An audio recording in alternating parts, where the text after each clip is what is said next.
everybody, the has and the have-nots review. I'm so glad that I was able to get on here earlier than I was last week because On Demand got the episode up so late, but they got it up there quickly this time. I was able to watch yesterday.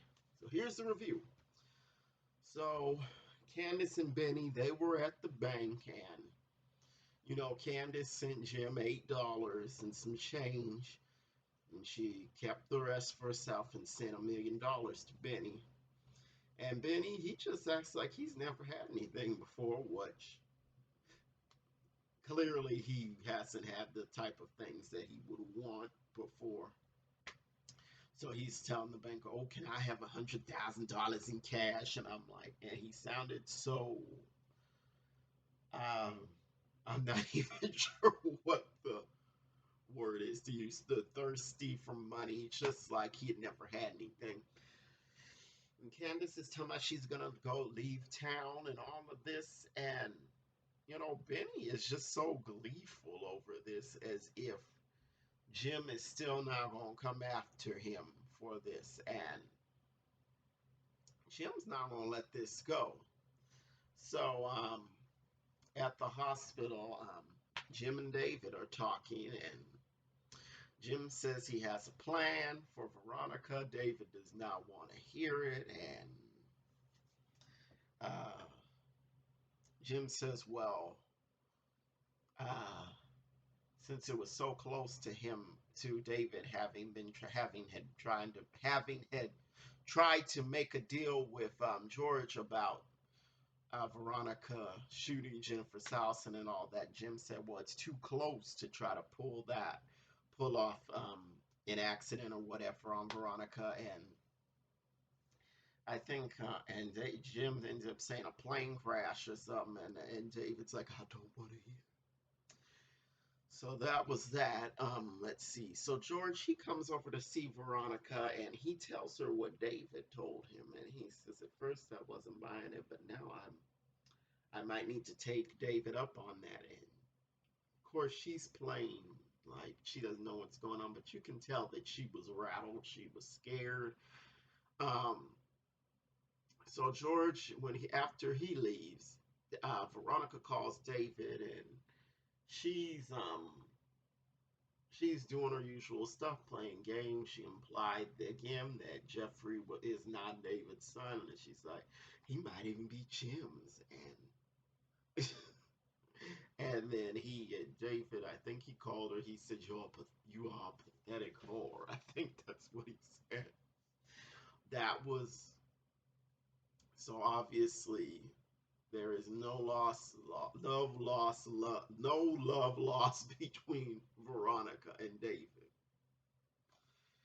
So after she gets through talking to David, she calls somebody up on the phone asking for candidates. And it's like, candidates for what?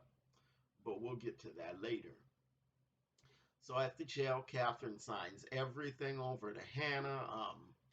Marty gets the papers together, and Catherine asks about bail. And he says, "Not yet. I'm still working on it." And she says, "Well, what about the list of judges I gave you to call?" And he says, "None of them will touch it." And she said, "After all I did for them." And she's in disbelief. And Hannah's like, "You know what? People like you don't know nothing about this saying, but nobody knows you when you're down and out, honey. Nobody." And so Catherine's really getting a heavy dose of reality right now. I mean, she came into the jail and was so privileged, like, "Oh, well, I can't be in this cell. Do you know who I am?" And all of that. And it's like, Catherine, this is not, a hotel or whatever. And and it's not like she was um, arrested for insider trading or something, or one of those kind of crimes where you get to go to those low level minimum security prisons that are like, that are posh when it comes to a prison. So, Catherine wants Hannah to check the house, water the plants, make sure all that is done, and to meet with the accountants. And she tells her, "Okay, and make sure they don't move any of my money unless they ask me." So Hannah is in charge. She has power of attorney and all of that now.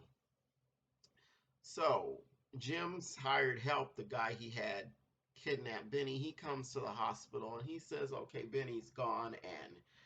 And Jim's like, well, go get him. And the guy's like, I can't do that. The Malones said not to do it. And, obviously, it's a bad idea to mess with the Malones. So Jim fired. That's it. You're fired. You're fired. And the guy leaves. It's like Jim told him he's fired. The guy's like it was no big deal to him. He probably was glad to be rid of somebody like Jim as a boss. So Jim talks to the banker, and he said, yeah, there was a wire, and he kind of has to keep repeat. He's kind of has to get Jim to listen before he can tell him that you only got a wire for $8. So obviously, Jim is very angry. And so Candace comes into his room and she's explaining, oh, well, I was going to give you the money until you kidnapped my brother. And of course, he threatens her family, Benny and Hannah. And she's threatening him with the Malones. And then she just calls Mitch in. And Mitch is telling him, uh, Candace did my family a favor. And so you need to let this go. And Jim's like, well, the Malones don't like black people. I know that. And Mitch says, well, they got war. She brought war to us, and they are grateful for that. And excuse me. And Jim's like, well, she did that for herself, not them. And it's like, okay, well, that doesn't matter. They got Warlock, and whether or not it was for Candace did it for her benefit or not, I mean, that kind of family is going to take their enemies any way they can get them, as long as they can take them out, who cares if the person that delivered them did it for their own reasons. Let me look at my notes. So Mitch is telling him to let it go, let it go, let it go. And he says, well, if you don't let it go, I'm going to tell my grandmother that I was caught in the crossfire when you kidnapped Benny. And Jim's like, that's not true. And Mitch is like, you know how she is about me. So Mama Rose is a gangster, but she's still a grandmother, and you know how grandmothers are about the grandchildren, even their adult grandchildren. It's like, don't mess with my grandbabies. Never do that. So Jim is like, well, this is my son's inheritance. I'm not just going to let it go. I can't let it go. And Mitch is like, you better, you better. So I'm not sure what Jim is going to do after this, but so anyway, we had a scene with the attorney general and the would-be attorney general, and they were really just going back and forth. And the new attorney general or the would-be attorney general, he's like threatening, okay, I'm gonna have your Justice Department investigated and all of that. And they were just, I didn't much care for this scene. It was just like a lot of back and forth, a bit repetitive, but I only am mentioning this scene because, you know, after, at the end of the scene, would be Attorney General, he gets up out and is leaving the office and he's like, oh, I farted in your chair. And I'm like, come on, that is so childish and ignorant and just, I'm like, I don't know where Tyler Perry gets some of these lines from, how he thinks up this stuff, but there you have it.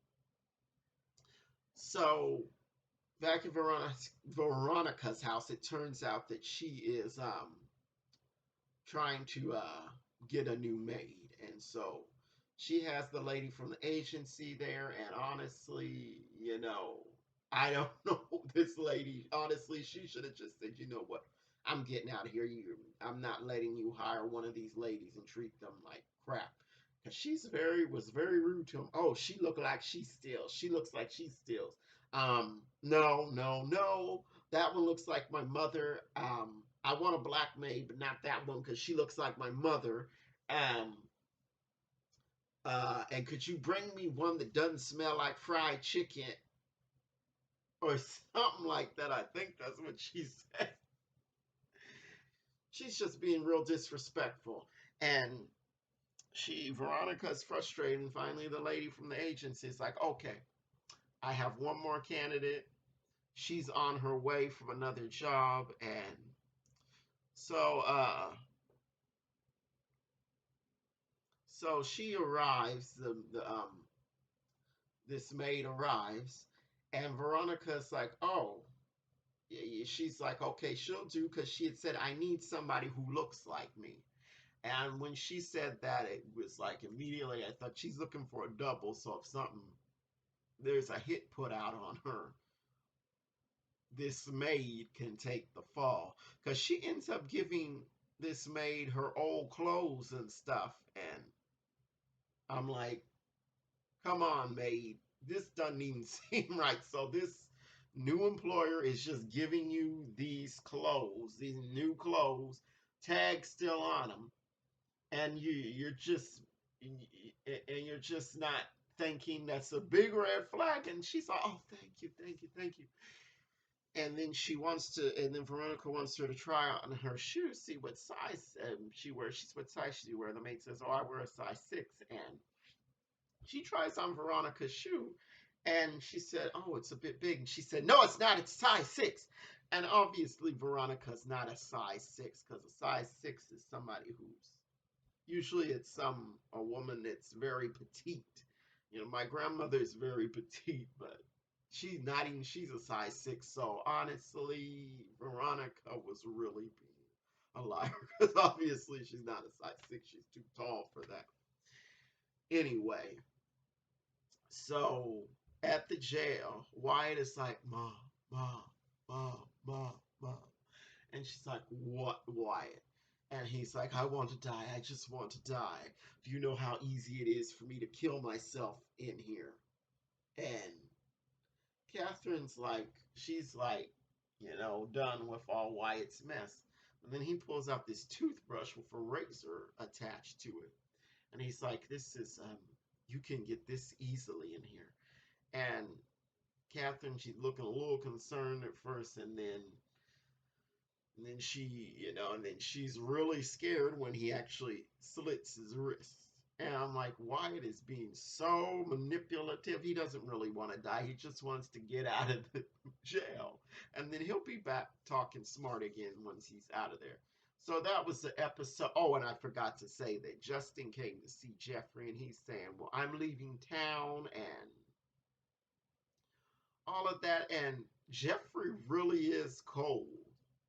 He's a lot like his mother, and more than he would like to admit. And of course, Justin was like, "Aren't you gonna try to stop me?" And Jeffrey just obviously does not care about him anymore. And Justin leaves, and Jeffrey's like, "What are you up to?" And that's a good question, because Justin is like, I don't think he's gonna give up that easily and just leave town and leave Jeffrey, because we've seen how obsessed he is with Jeffrey. So that was the episode. Tell me what you think. Like, comment, and subscribe, and I will see you next week, which I believe is the season finale. I think that's what they said. It's the season finale. And if loving you is wrong, we'll be back soon. And I may review that one. I'm not sure about that. I think I can't remember if I've reviewed it before, but I might do that one. I don't know. But anyway, have a good day.